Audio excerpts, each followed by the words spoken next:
Tylosis होते हैं xylem hardwood में। टाइलोसिस को जाइलम प्लग भी बोलते हैं। Callus plug. कैलोस प्लग हमें देखने को मिलता है जो हमारे पोलन ग्रेन्स के टेट्राड होते हैं। Tetrad pollen grains are joined by callose plug. Special permanent tissue responsible for secretion of latex, oil, gums and resins. इनमें फर्स्ट हमारे पास है लेटिसिफेरस टिश्यू। ये सिक्रीट करता है लेटेक्स जो कि वाइट, येलो, ब्राउन कलर का होता है। ब्राउन कलर का लेटेक्स होता है पेपेवर में। Latex are rich in unsaturated hydrocarbon, hence used in making biofuel और biodiesel. Plants known as petroplants और पेट्रोक्रॉप्स। फैमिलीज कौन सी होती हैं इसके लिए? Moraceae, Apocynaceae, Euphorbiaceae, Asclepiadaceae, Orchidaceae. Jatropha Calotropis used in biofuel. Glandular tissue ये सिक्रीट करते हैं ऑयल, रेजिन्स एंड गम्स, और ये यूनिसेलर मल्टीसेलर दोनों हो सकते हैं। अब हमारे पास है laticiferous tissue in detail. Laticiferous tissue जो होते हैं उसमें लेटेक्स सेल्स और लेटेक्स वेसल आती हैं। Latex cell multicellular coenocytic branched होते हैं, scattered in stem and pith of plants having latex cells known as non articulated laticifers, example Euphorbia Calotropis. Latex cell जो होते हैं वो मल्टी सेलुलर सिनोसिटिक ब्रांच्ड होते हैं, स्कैटर्ड होते हैं in stem and pith of plants जिनके पास लेटेक्स सेल्स होते हैं उनको हम नॉन आर्टिकुलेटेड लेटिसिफर्स बोलते हैं, जैसे एग्जांपल यूफोर्बिया कैलोट्रोपिस। फिर हमारे पास है लेटेक्स वेसल्स। ये ग्रुप ऑफ सेल्स होते हैं, मल्टी सेलुलर होते हैं, सिनोसिटिक होते हैं, ट्यूब लाइक होते हैं। Found in stem and pith of plants जिनके पास लेटेक्स वेसल्स होती हैं इनको हम बोलते हैं आर्टिकुलेटेड लेटिसिफर्स। एग्जाम्पल है Hevea, para rubber, ficus elastica, Indian rubber, पापा पापा पेपेन, कैरिसा, च्युइंगम। ठीक है, फिर हमारे पास है ग्लैंडुलर टिश्यू। ग्लैंडुलर टिश्यू में यूनिसेलुलर ग्लैंड और मल्टीसेलुलर ग्लैंड्स आते हैं। यूनिसेलुलर ग्लैंड का एग्जांपल है स्टिंगिंग हेयर्स ऑफ यूट्रिका डायोसिया, बिच्छू बूटी बोलते हैं इसको। और मल्टीसेलुलर ग्लैंड में हमारे पास है ऑयल ग्लैंड जो होते हैं pericarp of citrus fruit, orange and lemons, sunflower में। नेक्टर ग्लैंड होते हैं फ्लावर्स में। डाइजेस्टिव ग्लैंड होते हैं इंसेक्टिवेरस प्लांट में, जैसे निफेंथस डायोनिया। इन यूट्रिकुलारिया ब्लैडरवर्ड डाइजेस्टिव ग्लैंड एब्सेंट होते हैं। रेजिन कैनाल पाइनस में, म्यूसिलेज कैनाल साइकस में। गोबलेट जो होते हैं वो यूनिसेलुलर ग्लैंड होते हैं। उसके बाद हमारे पास टिश्यू सिस्टम हमारे पास 3 टिश्यू सिस्टम होते हैं, dermal tissue system, ground tissue system और vascular tissue system. Dermal tissue system में हमारे पास आते हैं epidermis, epidermal outgrowth, stomata and cuticle. Ground tissue में 2 सिस्टम है, extra stelar ground tissue system और interstelar ground tissue system. Extra stelar ground tissue system में आता है हाइपोडर्मिस, स्टेम में एक्सोडर्मिस, फिर जनरल कॉर्टेक्स, फिर endodermis. Interstelar ground tissue system में आता है पेरिसाइकल, मेडुला जिसको हम पिथरी बोलते हैं, मेडुलरी रे या पिथरे, कंजक्टिव टिश्यू रूट में। फिर हमारे पास है वेस्कुलर टिश्यू सिस्टम, इसमें आता है vascular bundle, xylem and phloem. ये डायग्राम है। सबसे बाहर एपिडर्मल आउटग्रोथ है, क्यूटिकल है, एपिडर्मिस है, फिर हाइपोडर्मिस या एक्सोडर्मिस, फिर जनरल कॉर्टेक्स, फिर एंडोडर्मिस, फिर पेरिसाइकल, फिर वेस्कुलर बंडल, पिथरेस, पिथ और मेडुला बीच में। हमारे पास है dermal tissue system. Dermal tissue system में हमारे पास है सबसे पहले एपिडर्मिस। एपिडर्मिस सिंगल लेयर्ड होती है, पेरेनकाइमेटस होती है, क्लोरोप्लास्ट एब्सेंट होते हैं इनमें। But in hydrophytes and sciophytes, shade plants, chloroplast present होते हैं। एपिडर्मिस सिंगल लेयर होती है, पेरेनकाइमेटस होती है, क्लोरोप्लास्ट आमतौर पे एब्सेंट होते हैं, लेकिन जो हाइड्रोफाइट्स, स्कियोफाइट्स होते हैं, शेड प्लांट्स, उनमें क्लोरोप्लास्ट प्रेजेंट होते हैं। स्टेम के अंदर डर्मल टिश्यू सिस्टम कैसा होता है? स्टेम के अंदर डर्मल टिश्यू सिस्टम में सबसे पहले एपिडर्मिस होती है जो कि सिंगल लेयर्ड होती है, पेरेनकाइमेटस होती है, उसमें एपिडर्मल आउटग्रोथ होती है, ट्राइकोम्स और स्टेम हेयर जो कि हमेशा मल्टीसेलर होती हैं। ये ब्रांच्ड और ब्रांच्ड अनब्रांच्ड हो सकती हैं और स्टिफ और सॉफ्ट हो सकती हैं। रूट्स में डर्मल टिश्यू सिस्टम में आता है एपिडर्मिस सिंगल लेयर्ड की, पेरेनकाइमेटस होती है, स्टोमेटा और क्यूटिकल एब्सेंट होते हैं रूट में स्टोमेटा की कोई ज़रूरत नहीं है और क्यूटिकल की भी कोई ज़रूरत नहीं है। एपिडर्मिस जो रूट की होती है उसमें रूट हेयर्स हमेशा यूनिसेलर होंगे। उसमें जो रूट की जो एपिडर्मिस होती है उसको हम एपिब्लेमा, राइजोडर्मिस या पिलिफेरस लेयर बोल देते हैं। और सेल्स, जिन सेल्स के पास रूट हेयर होते हैं उनको हम ट्राइकोब्लास्ट बोलते हैं। In case of epiphyte space parasites like Vanda orchid, root epidermis is multilayered and becomes suberized, hence dead. Multilayered dead epidermis, फिर exodermis, velamen tissue, hygroscopic, they absorb water from atmosphere. Epiphytes के case में, epiphytes मतलब space parasites के case में, जैसे vanda orchid, root epidermis multi layer की होती है और वो सुबराइज्ड हो जाती है और इस वजह से डेड हो जाती है। तो जो मल्टी लेयर डेड एपिडर्मिस है उसके नीचे एक्सोडर्मिस है, ये वेलामेंट टिश्यू को बनाते हैं। वेलामेंट टिश्यू जो होता है हाइग्रोस्कोपिक होता है, मतलब ये क्या करते हैं, ये एटमॉस्फेयर से पानी एब्जॉर्ब कर लेते हैं। उसके बाद है हमारा डर्मल टिश्यू सिस्टम लीव्स में कैसा होता है। तो जो डर्मल टिश्यू सिस्टम लीव्स में होता है, हमारे पास सबसे ऊपर अपर एपिडर्मिस होती है, एडैक्सियल या वेंट्रल, और बीच में हमारा मीजोफिल और ग्राउंड टिश्यू होता है, और सबसे नीचे हमारा लोअर एपिडर्मिस अबैक्सियल और डोर्सल सरफेस होता है। In some xerophytes like Ficus and Nerium, leaf epidermis is multilayer to prevent transpiration. कुछ जीरोफाइट्स में क्या होता है, जैसे फाइकस और नेरियम की लीव्स में जो लीफ की एपिडर्मिस होती है वो मल्टीलेयर्ड होती है ताकि ट्रांसपीरेशन को प्रिवेंट किया जा सके। Modifications of cells of upper epidermis of leaves in grasses. Grasses में क्या होता है, silica crystal responsible for rough texture of leaves. Grasses में सिलिका क्रिस्टल होते हैं जो कि रिस्पॉन्सिबल होते हैं ग्रास के लीव्स के रफ टेक्सचर के लिए। और दूसरा वहाँ पे जो है अपर एपिडर्मिस लीव्स की में मोटर सेल्स और बुल्लीफॉर्म सेल्स देखने को मिलते हैं जो कि colourless oval turgor operated cells होते हैं, हाइग्रोस्कोपिक होते हैं और rolling and unrolling of leaves में काम आते हैं। दूसरा मॉडिफिकेशन है upper epidermis leaves of leaf की सेल्स में सिस्टोलिथ का होना। सिस्टोलिथ हमें मिलता है फाइकस स्पीशीज जैसे बैनियन और रबर में। इसमें क्या होता है, कुछ सेल्स होते हैं उसमें crystal of calcium CO3 calcium carbonates, crystal of CaCO3 like bundle bunches of grapes में देखने को मिलता है। बंचेस ऑफ ग्रेप्स में जैसे क्रिस्टल्स, जैसे ग्रेप्स लगे होते हैं ना गुच्छे में, वैसे यहाँ पे सेल में क्या होते हैं, crystals of calcium CO3 calcium carbonate मिलते हैं, और उस सेल को, जिस सेल में सिस्टोलिथ मिलते हैं या CaCO3 मिलता है उसको हम बोलते हैं लिथोसिस्ट। फिर हमारे ड्रूसिस, ड्रूसिस मिलता है हमें नीरियम में। इसमें क्या होता है कि कुछ सेल्स में क्रिस्टल ऑफ कैल्शियम ऑक्सलेट मिलते हैं इन फॉर्म ऑफ स्टार। ड्रूसिस मिलते हैं नीरियम में, वहाँ पे क्या होता है, कुछ सेल्स में crystal of calcium oxalate in form of star देखने को मिलता है। फिर हमारे पास है रेफिड्स। रेफिड्स मिलते हैं हमें इकोर्निया, पिस्टिया, कोलकासिया में। यहाँ पे क्रिस्टल ऑफ कैल्शियम ऑक्सलेट होते हैं निडल लाइक अरेंजमेंट में।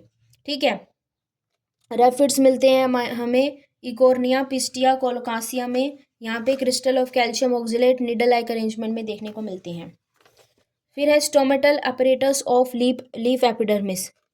लीफ की एपिडर्मिस में स्टोमेटल अपरेटस कैसा होता है, उसमें गार्ड सेल होता है, सब्सिडरी सेल होता है, स्टोमेटल पोर होता है, ये तीनों मिला के स्टोमेटल अपरेटस बनाते हैं।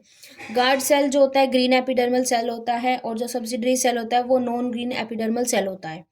गार्ड सेल दो टाइप के हो सकते हैं, शेप हो सकती है इनकी, या तो किडनी शेप रेनिफॉर्म हो सकती है डाइकोट्स में, या फिर डम्बल शेप हो सकती हैं मोनोकोट्स में, ग्रासेस में। स्टोमेटल अपरेटस दो टाइप का हो सकता है, हैप्लोचैलिक और सिंडिटोचैलिक।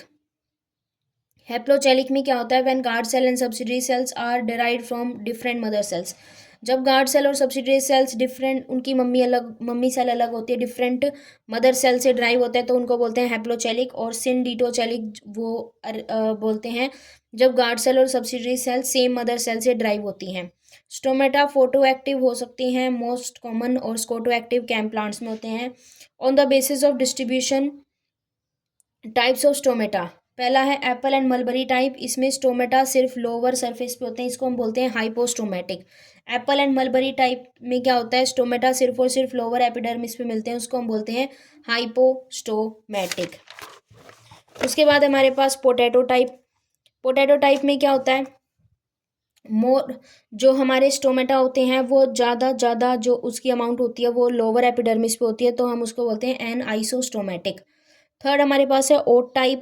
इसमें क्या होते हैं, दोनों अपर और लोअर एपिडर्मिस पे स्टोमेटा इक्वली डिस्ट्रीब्यूटेड होते हैं, इसको बोलते हैं आइसोस्टोमेटिक। फोर्थ हमारा water lily type. Water lily type में जो है सिर्फ और सिर्फ हमें स्टोमेटा अपर एपिडर्मिस पे मिलते हैं, उसको बोलते हैं हम एपिस्टोमेटिक। फिफ्थ हमारा पोटा मोजिटोन टाइप। इसमें स्टोमेटा या तो रिड्यूस्ड होते हैं या फिर फंक्शन लेस होते हैं। संगन स्टोमेटा जीरोफाइट्स में मिलते हैं to prevent transpiration. Now type of stomata on the basis of number of subsidiary cells. पहला है एनोमोसिटिक और रेननक्यूलस टाइप। एनोमोसिटिक और रेननक्यूलस टाइप में क्या होता है, नंबर ऑफ सब्सिडरी सेल्स ज़्यादा होते हैं। सेकेंड है एन आइसोसिटिक और क्यूकरबिटेसी टाइप, इसमें नंबर ऑफ सब्सिडरी सेल्स 3 होते हैं, एक छोटा होता है, 2 लार्ज होते हैं। थर्ड है पैरासाइटिक और कैरियोफिलेसी टाइप, इसमें नंबर ऑफ सब्सिडरी सेल्स 2 होते हैं जो कि गार्ड सेल के पैरेलल में होते हैं।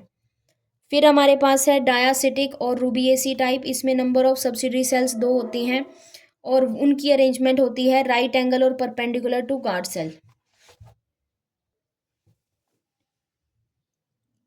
ग्राउंड टिश्यू सिस्टम जो है हमारा extra stelar ground tissue system में सबसे पहले हमारे पास है एक्सोडर्मिस। एक्सोडर्मिस जो है फीचर ऑफ रूट ओनली, सिर्फ रूट की फीचर होती है। इसको एपिब्लेमा जनरल कोट, इसको जो है ये एक्सोडर्मिस प्रेजेंट कहाँ होती है, बिटवीन एपिब्लेमा मतलब जो एपिडर्मिस होती है रूट की एंड जनरल कोर्टेक्स और एपिब्लेमा के बीच में होती है एक्सोडर्मिस। एक्सोडर्मिस सिंगल लेयर्ड होती है। एक्सोडर्मिस डेड हो जाती है due to deposition of suberin की डिपोजिशन क्यों होती है रूट में, to prevent the backflow of absorbed water. फिर हमारे पास है सेकंड हाइपोडर्मिस स्टेम का फीचर होता है और ये प्रेजेंट होता है एपिडर्मिस और जनरल कोर्टेक्स के बीच में। हमारे रूट के केस में एपिडर्मिस और जनरल कोर्टेक्स के बीच में एक्सोडर्मिस थी, लेकिन स्टेम के केस में एपिडर्मिस और जनरल कोर्टेक्स के बीच में हाइपोडर्मिस है। डाइकोट स्टेम के केस में जो हाइपोडर्मिस होती है वो कोलन काइमेटस होती है और ये कोलन काइमेटस हाइपोडर्मिस यूनिफॉर्म जब होती है तब वो होती है सनफ्लावर में, और कई बार ये पैचिस में भी होती है क्यूकरबिटा में। मोनोकोट स्टेम में जो हाइपोडर्मिस होती है वो स्क्लेरन काइमेटस होती है, लिग्निफाइड होती है, लिग्निन का डिपोजिशन होता है। थर्ड पार्ट हमारे extra stelar ground tissue system में है जनरल कोर्टेक्स। ये सेकेंड लेयर ऑफ कोर्टेक्स होती है जो कि हाइपोडर्मिस और एंडोडर्मिस के बीच में होती है। रूट्स के केस में जो हमारा जनरल कोर्टेक्स होता है वो एक्सोडर्मिस और एंडोडर्मिस के बीच में होता है, और इसमें जनरल कोर्टेक्स में जो बात करें उसमें जो उसके जो सेल्स होते हैं उनमें क्लोरोप्लास्ट एब्सेंट होता है, क्योंकि रूट को कुछ खास क्लोरोप्लास्ट की जरूरत नहीं होती है क्योंकि वहाँ पे उसको वैसे भी सनलाइट नहीं मिलेगी तो वो फोटोसिंथेसिस करेगा भी नहीं। But general cortex of Trapa tinospora contain chloroplast for assimilation or photosynthesis. This type of root known as assimilatory or photosynthetic root. Root में general cortex in between exodermis and endodermis, generally chloroplast absent, but general cortex of Trapa tinospora contain chloroplast for assimilation and photosynthesis. This type of root known as assimilatory or photosynthetic root. In stem में monocots में general cortex absent होता है, dicots में general cortex present होता है। Function इसका होता है स्टोरेज का। देन हमारे पास फोर्थ पार्ट आता है एंडोडर्मिस हमारी कोर्टेक्स की थर्ड लेयर होती है। स्टेम के केस में जो डाइकोट स्टेम में होती है एंडोडर्मिस सिंगल लेयर्ड होती है, लीनियर होती है and contain starch grains, hence endodermis of dicot stem known as starch sheath. Starch जो हमारी स्टेम डाइकोट स्टेम में एंडोडर्मिस होती है वो एक सिंगल लेयर्ड होती है, लीनियर होती है और उसमें स्टार्च ग्रेन्स होती हैं, इसीलिए जो डाइकोट स्टेम की एंडोडर्मिस होती है उसको हम स्टार्च शीथ बोलते हैं, जबकि मोनोकोट स्टेम में एंडोडर्मिस एब्सेंट होती है। डाइकोट स्टेम का डायग्राम देखो, डाइकोट स्टेम में जो डायग्राम है वो एपिडर्मिस है, उसके बाद कॉलन काइमस्टस हाइपोडर्मिस है, जनरल कोर्टेक्स है, उसके बाद हमारी एंडोडर्मिस में स्टार्च शीथ दिख रही है। उसके बाद रूट्स में हमारी एंडोडर्मिस जो सिंगल लेयर्ड होती है, पैरेनकाइमेटस होती है, इसमें रेडियल एंड टेंजेंशियल थिकनिंग होती है वॉल में, जिसको हम कैस्पेरियन बैंड और कैस्पेरियन स्ट्रिप बोल देते हैं। ये वाटर प्रूफ होती है, वैक्सी होती है। इन मोनोकोट्स में कैस्पेरियन स्ट्रिप वेल डेवलप होती हैं। Cells of endodermis just opposite to protoxylem lack Casparian band known as passage cell और transfusion cell for transport. Roots में एंडोडर्मिस सिंगल लेयर होती है, पैरेनकाइमेटस होती है, show radial and tangential thickening in their walls known as Casparian band और Casparian strip. It is waterproof and waxy. In monocots Casparian strip well develop होती हैं। Cells of endodermis जो कि just opposite होते हैं protoxylem के, उनमें Casparian bands नहीं होते, उनको हम पासेज सेल या ट्रांसफ्यूजन सेल बोलते हैं, दे आर फॉर ट्रांसपोर्ट।